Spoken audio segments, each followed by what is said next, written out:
Probably say that to all the girls.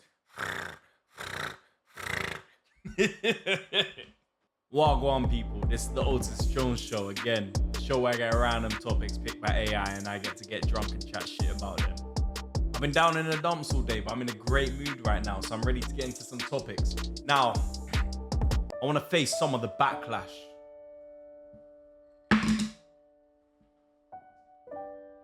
Some of the backlash from our very own lovely Sarah Phillips. Listen, she educated me on the energy that is used by AI. And at the time I was like, listen, I need to change my ways and not use so much AI. And then I went back to my day job on Monday and I realized I use AI so many times a day, and if I didn't, I would fall far behind. And I realized using ChatGPT 3 times a week for this show will not make a difference in my consumption. So we're back.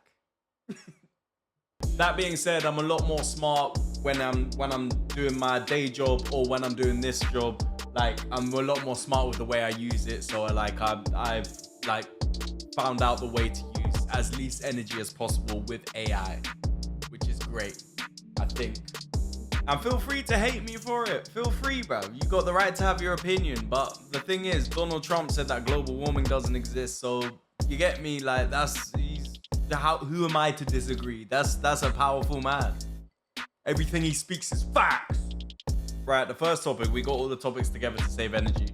A crocodile was reportedly spotted in a UK canal. The police came and apparently it was a taxidermy thing. It wasn't even real. That's jokes. Oh yeah, I love that. Who's the loser in this story, bro? Like, everyone wins in this story. Boom.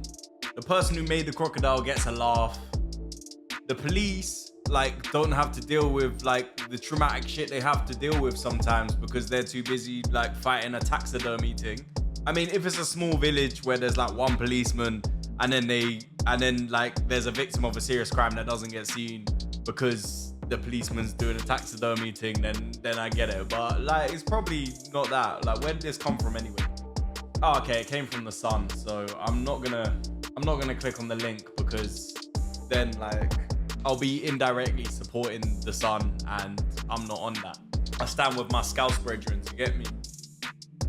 That was hard to say with a cube of ice in my mouth. Big up me anyway, I got a new cat. Well, my parents got a new cat, so next time I visit, I'll get to see the cat. I'm a cat guy, bro. Like, I think purring's the best personality, like, trait ever in any animal. Cause you can't fake purring, bruv. I wish women purred, bruv. Faking orgasms and shit. Purring's just involuntary. You can just be so angry and then, like, hit that spot and then they'll be like, hi, you made me happy, fuck. She's just playing hard to get and you hit her with Riz and you're just like, yeah. You probably say that to all the girls. I'm gonna be harsh to this new cat though because they're trying to outperform the last one that got deaded out. You've seen the videos. I didn't put the deaded out on videos, but I've talked about my cat going kaput. My dad was angry that my last cat got a hit and run, fam. I don't blame the brothers. That shit. They might have got out of the car for the seconds on the state of that cat and said, that brother ain't coming back, we're out. That motherfucker was like, bro, I miss that cat, man. That shit, I used to come home and it used to stand on my shoulder like a parrot, bro. That shit was lit. Slightly emotional, bro. Big up the neighbors that brought it to the vet, knowing damn well it was deaded out. I've made too many clips about this beloved cat's death, bro. But you gotta laugh about it, because if you don't, there's no excuse, bro. I could easily just keep it to myself, but fuck it. Alright, a rare fish known for eating sharks. Yes, really, there's a fish known for eating sharks, bro.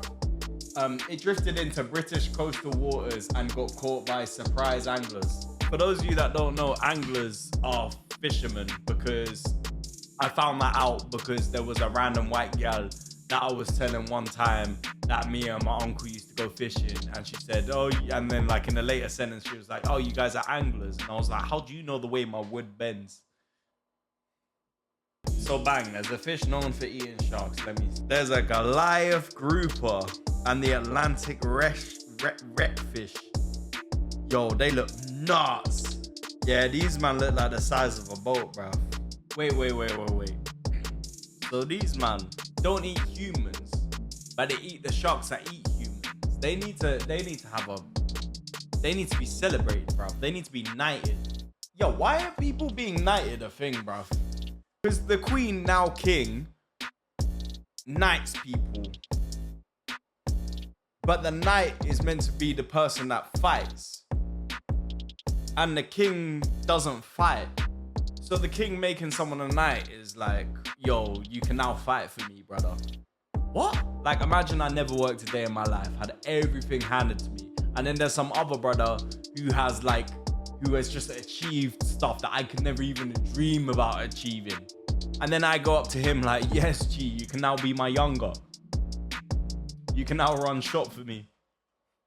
You know what? The more I talk about this, the more I get it, man. Yo, just big up the royal family. Shout out to the Germans.